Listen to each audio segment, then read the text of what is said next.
Deep beneath the waves, there's a war being fought. But it's not with ships or torpedoes. It's a war for the one resource that powers our entire modern world: information. Just imagine that for a second. What if the world just went silent? Instantly, every screen you own goes black. Every bank transfer just vanishes into thin air. Every single line of communication with the outside world is dead.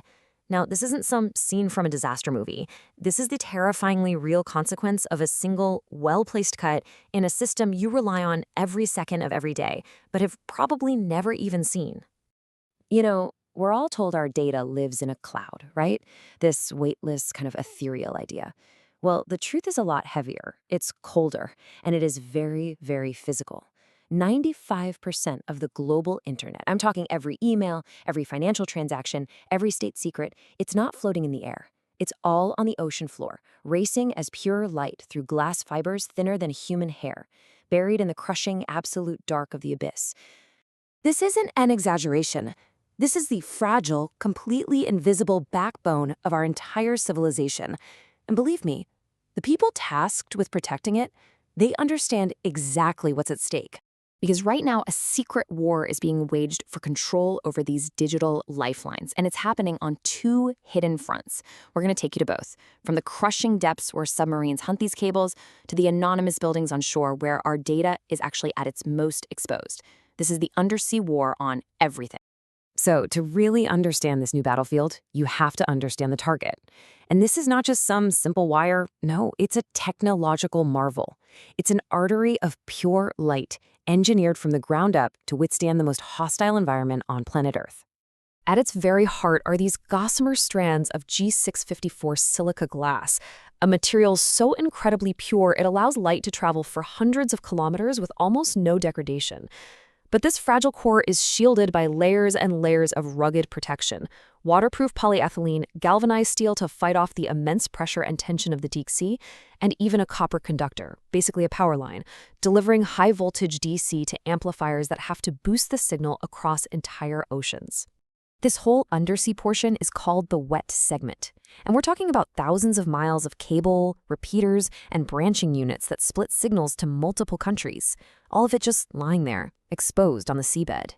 But the journey doesn't stop at the coastline. It continues into what's called the dry segment, where the cable pops up out of a completely nondescript beach manhole and connects to its final and most critical destination. And that destination is the Cable Landing Station, or CLS.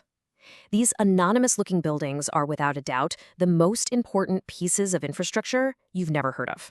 They are the choke points. This is where the lightspeed data of the entire world is converted and plugged directly into our domestic networks. They are ground zero. Okay, so with the map of the battlefield clear, it's time to meet the first combatant, the deep-sea saboteur, an adversary operating in the crushing darkness of the abyss. Our analysis has to begin with a ship that sends shivers down the spine of Western intelligence agencies, the Russian spy ship Yantar. Now, officially, it's just an oceanographic research vessel. But in reality, it's operated by GUGI, Russia's super-secretive main directorate of underwater research. The Yantar's real threat is what it carries on board: 2 deep-diving submersibles that can reach depths of 6,000 meters. Let me put that in perspective for you. That gives them physical access to nearly every single critical data cable on the planet. And its movements? They're brazen. The ship has been tracked just hanging out, loitering directly over vital data arteries connecting the US and Europe. That suggests its mission isn't just mapping for espionage, but maybe preparing for actual sabotage. So, how does a submersible actually perform surgery on a live data stream miles below the surface? Well, welcome to our technical stress test. This is not as simple as just attaching some alligator clips. The crudest method, optical splitting, literally involves cutting the fiber. That's a loud, messy act that's guaranteed to trigger alarms.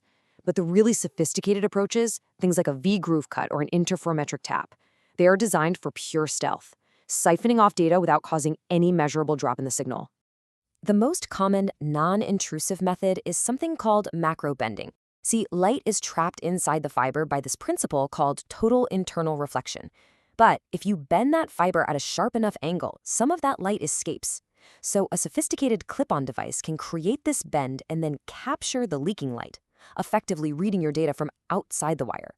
And look, if you think this sounds like science fiction, it's not. There's a direct historical precedent. Back in 1971, the US pulled off one of the Cold War's most audacious intelligence operations, Ivy Bells. A US submarine snuck into Soviet waters and placed a massive recording device around a key military cable. And because the Soviets thought the cable was physically secure, they never bothered to encrypt their traffic. For almost a decade, the US listened to their most sensitive secrets, until an NSA mole sold the whole operation for a measly $35,000. The threat of a deep-sea saboteur is absolutely terrifying. But what if the biggest threat isn't thousands of feet below the sea? What if it's right here on dry land, operating in plain sight with full legal authority? This is the Shoreline Dragnet. Our analysis now has to shift to the Tempora program, run by the UK's intelligence agency, GCHQ. Now, this was exposed by Edward Snowden, and it represents a completely different philosophy of interception. The idea is, why risk a submarine to tap one cable when you can just sit at the landing station and tap them all? And this is a technical stress test on an industrial, almost unbelievable scale. GCHQ attaches intercept probes directly to the transatlantic cables landing in Britain. They copy everything, the full fire hose. They store the content for 3 days and the metadata for 30. Then they use a process called massive volume reduction to filter out the junk traffic. And finally, they search what's left against tens of thousands of keywords, emails, and phone numbers supplied by both GCHQ and the U.S. National Security Agency. This really reveals a fundamental difference in surveillance philosophy. You see, programs like PRISM target data at rest. They compel companies like Google to hand over information from their servers. But Tempora, that's an upstream collection program. It doesn't ask, it takes. It intercepts data in motion, capturing everything as it flows through the very arteries of the internet itself. So here we are. We have two very clear threats: the deep sea saboteur, capable of a precise catastrophic attack, and the shoreline dragnet, capable of systematic global surveillance. Which one is the clearer and more present danger? This is the verdict moment. The Yantar represents a terrifying possibility, a sudden physical severing of our global connection. It's a digital heart attack. But programs like Tempora, they are a documented, ongoing reality. It's a chronic condition affecting the entire system. The catastrophic threat is a possibility. The pervasive surveillance is a certainty. So the clearer danger is not that the world might one day go silent, but that right now, someone is always listening. And that leaves us with a fundamental question for our time, doesn't it? In this constant war for control of our digital lives, is the greatest threat the enemy who might one day cut the wire, or the ally who is already listening? Now that you've enjoyed this Cyber Tips Explainer to understand the cyber world around us, go on a watch marathon of our playlist to become a cybersecurity expert.